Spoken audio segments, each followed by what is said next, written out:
Si on parle un peu du côté réseaux sociaux, les joueurs, par exemple comme Ronaldo, le gars, l'athlète le plus abonné, Messi aussi, un des meilleurs joueurs.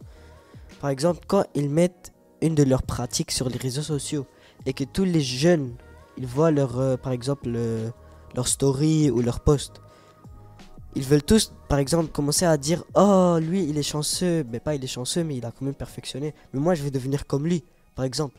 Est-ce que vous pensez les réseaux sociaux, c'est quand même un outil qui peut comme donner un push, comme j'ai dit avant, pour les jeunes, pour s'améliorer ou pour continuer ou pour ne pas lâcher, ou c'est juste un outil qui va perdre leur temps? Les réseaux sociaux, tout dépend de comment tu utilises les réseaux sociaux. Dans un sens comme, par exemple, moi j'ai pas de l'influence envers les jeunes, mais j'ai un peu d'influence envers les jeunes. Si tu me vois et je suis en train de poster des trucs que je dois pas poster, c'est sûr que je donne pas la bonne exemple aux jeunes. Mais les jeunes, ils cherchent à voir ce que moi je fais. Comment j'ai fait pour me rendre là où je suis. C'est vrai. Et en montrant des petites vidéos de moi en train de jouer au foot, ou en train de faire une passe, en train de travailler sur ce que je dois travailler, par exemple au foot et tout. Donc, ça fait en sorte que les jeunes, ça leur motive. Et j'ai pas besoin de devoir m'asseoir partout et toujours leur parler. Ils voient par mes gestes, tu comprends? Ouais, Parce que beaucoup de gens disent, c'est pas par ce que tu dis, c'est par les c'est ce gestes. que tu fais. Exactement, par ce que tu fais.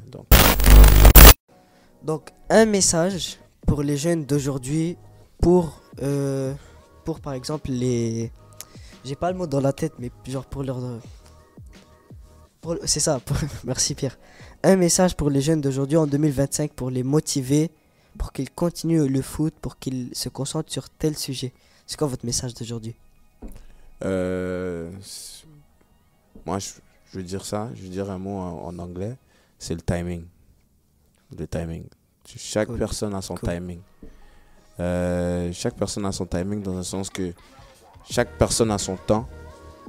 À quel moment il va soit percer ou soit il va devenir quelqu'un.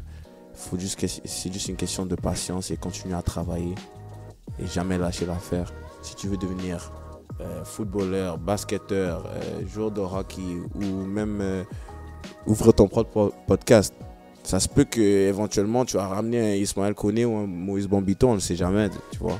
Donc, tout est question de patience et tu auras ton moment de...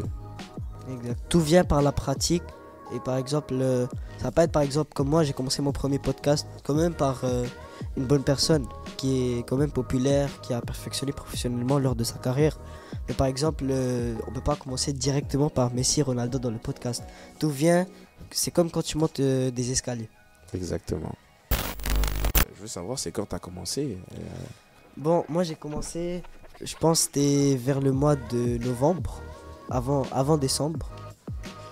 Là, on est rendu au quatrième podcast. J'ai arrêté un peu pendant 2 semaines. J'ai pas fait des podcasts parce que les études aussi, c'est les études Très en premier. important, très important. Mais je fais un podcast aux 2 semaines. Mhm. Et là, on planifie encore pour avoir de nouveaux invités. On planifie pour avoir Monsieur Safwan. Et il y a aussi le gardien du CF Montréal qu'on est en route en train de lui parler. Parce que lui aussi, c'est pas facile de l'avoir. Qu'est-ce qui t'a inspiré à commencer à faire des podcasts? Ok, en vrai, Émile, Mhm. Émile le directeur social, genre il y a comme le directeur qui reste dans le bureau, Mhm. et là il y a le directeur aussi qui reste avec les jeunes, puis tout. Ok, Émile, lui qui a sa photo là-bas. Ok. Lui, Pierre lui a parlé, il lui a dit que là on n'a pas vraiment un podcast en série. En vrai, je pense que je suis le premier jeune, la première personne à ouvrir un podcast en série continuelle dans la maison des jeunes. Donc là, qu'est-ce qui m'a inspiré de faire un podcast sur le foot? Déjà, c'était pendant l'été que Emile m'a dit ça. Là, il m'a dit, est-ce que tu veux ouvrir un podcast? Il m'a pas dit sur quoi, mais lui, il sait que moi j'aime le foot. Donc là, il m'a dit, ça, tu peux parler sur le foot. Il sait que j'aime jouer aussi de la musique. Puis tout. Il m'a dit, tu peux parler de la musique, genre pour me mettre dans le truc. Ok? Donc là, ce qu'il m'a dit, tu peux ouvrir un podcast, dépendant de ton sujet. On va pouvoir t'inviter des personnes importantes, des personnes professionnelles qui ont pas mal quand même trop d'expérience.